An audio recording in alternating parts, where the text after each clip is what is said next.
Jake Neuman's crash at Lakeside was nasty, and today I'll talk you through what happened to cause the incident and give you a little bit of Sprint Car 101. Let's go.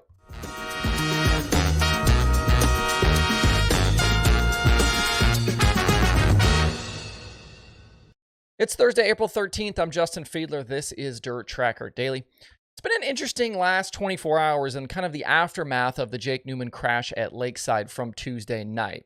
From everything we're hearing, Jake should be okay on the other side of this thing, but he is banged up pretty good. I've been sent a whole bunch of photos about this deal. The team's been looking into the cause of the crash, and it seems like there's pretty clear evidence at this point for what occurred. I've had several conversations today with sprint car people who know this stuff way better than I do, and I wanted to dive into this a bit to show what the problem was for those who maybe don't understand. It sparked more safety conversations on social media, and today we've seen guys like Paul McMahon, Chad Kemenaugh, Scotty Thiel, Brian Brown, all of those guys weigh in. When it comes to safety, I think there needs to be a constant dialogue going on because we always need to be finding ways to make things better. And that means tracks, specific safety pieces and gear, car stuff, all of it has to be included. This stuff is difficult and complicated, and you can't ever stop pushing forward for better.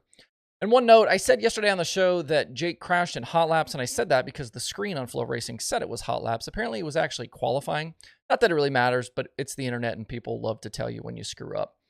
Anyway, so here's what we know. And if you're listening to the podcast version of this, I would recommend jumping over to YouTube because I'm going to show you guys a bunch of things, a bunch of images that you're going to see. So it will make more sense if you're watching this versus listening. Jake crashed on entry to turn 3 at Lakeside during the high limit event, and it was pretty clear at the moment that something big had gone wrong. You don't normally see cars spin kind of around the front and hit left side first on the wall. And looking at the kind of various photos and videos, the evidence seems to point towards the right front torsion bar backing out of the tube and getting into the right front wheel. And check out this incredible photo from Lisa Burlington. She took this right before the incident, and you can see the torsion bar backed out of the tube and into the right front tire and wheel. And if you look at where the arrow is pointing, you can kind of see all the sparking and stuff. That's actually the torsion bar backed out of the tube. Torsion bars on a sprint car, basically the springs. So in this instance, you effectively had the right front under no spring tension, plus the double whammy of the arm and bar in the wheel. From that point, Jake was really just a passenger. The front suspension of a sprint car includes 2 torsion bars, one for each side.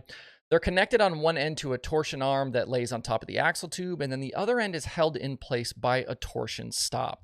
And this image I'm showing on screen, if you don't know where this is, look back at the picture of Jake's car, and in the square, this is basically what I'm showing you.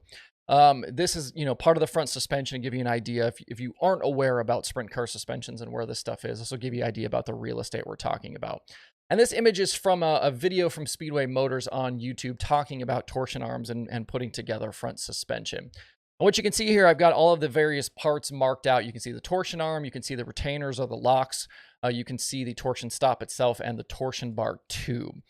As the car travels around the track, that torsion bar twists inside the tube, and the tension on it, or the torsion on the bar, is what provides the spring pressure for the suspension.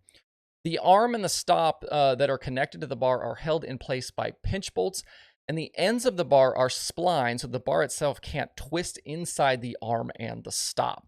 And if you look at the image here, the stop I have pointed out is actually the stop for the right side bar, and then there's one that matches on the other side for the left side bar. And where things go sideways is when those pinch bolts come loose. The bar can then move out of the tube and cause problems, and problems like we saw with Jake.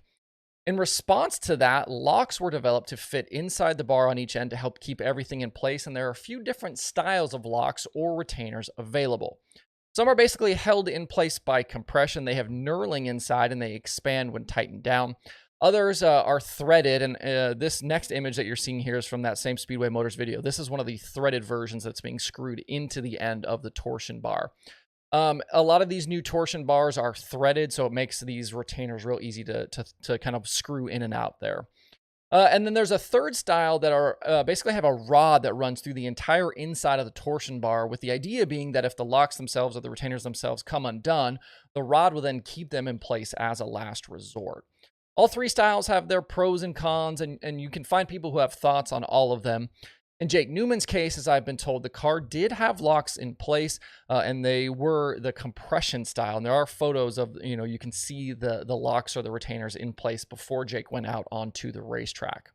And somewhere along the way, the stop and the locks for the right front bar failed to do their job, which led to the issues. At this point, I don't believe there's any way to really know how or why things failed, but when you're dealing with metal and loads and race car stuff, sometimes the teams can do everything right and bad stuff still happens.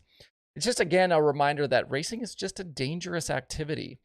At this point, the major sprint car players mandate some sort of torsion retainer, and the Outlaws, for example, allow for either the rod type or the insert, and the insert can be the threaded design or the expanding design.